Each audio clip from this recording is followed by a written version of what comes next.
Kentucky, Washington সহ 10 স্টেটে নতুন করে হামের রোগী শনাক্ত হয়েছে। শুক্রবার এই তথ্য জানিয়েছে স্বাস্থ্যকর্মীরা। আক্রান্ত রোগীদের মধ্যে বেশিরভাগই টেক্সাসের বাসিন্দা বলে জানিয়েছে তারা। স্বাস্থ্যকর্মীরা বলছে, রোগীর সংস্পর্শ থেকেও এখন অনেকেই আক্রান্ত হচ্ছেন।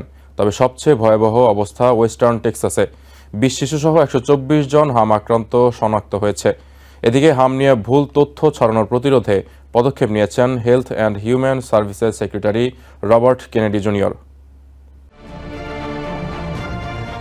ধীরে ধীরে দেশের বিভিন্ন স্টেটে ছড়িয়ে পড়ছে হাম। শুক্রবার নতুন করে দেশের 10টি স্টেটে এই রোগ শনাক্ত হয়েছে বলে জানিয়েছে ইউএস হেলথ অফিসিয়ালস। আক্রান্ত রোগীদের মধ্যে বেশিরভাগই টেক্সাসের বাসিন্দা বলে জানা গেছে।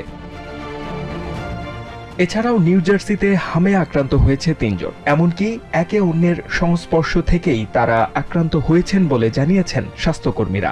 আক্রান্ত ব্যক্তিরা কেউই টিকা নেননি বলেও জানান তারা। নিউ জার্সির হেলথ কমিশনার কাইটল্যান ব্যাস্টন জানান, টিকা কখনো না নেয়ার চেয়ে দেরিতে নেওয়া ভালো। সর্বশেষ এই রোগে আক্রান্তের খবর পাওয়া গেছে কেন্টাকি ও ওয়াশিংটন স্টেটে। তবে সবচেয়ে খারাপ অবস্থা ওয়েস্টার্ন টেক্সাসে। 20 শিশু সহ 124 জন হামে আক্রান্ত হয়েছেন বলে জানা গেছে। এছাড়াও এই রোগে মৃত্যু হয়েছে একজনের। হাম নিয়ে ভুল তথ্য ছড়ানো প্রতিরোধে পদক্ষেপ নিয়েছেন health and human services secretary Robert Kennedy junior. স্থানীয় চিকিৎসকদের ভুল সংশোধনের দাবি জানান তিনি।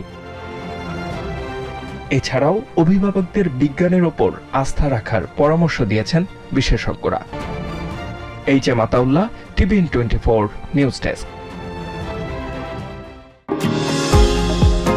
নিউ ইয়র্ক থেকে সম্প্রচারিত টিভিএন 24 টেলিভিশন বিশ্বজুড়ে বাঙালির কণ্ঠস্বর।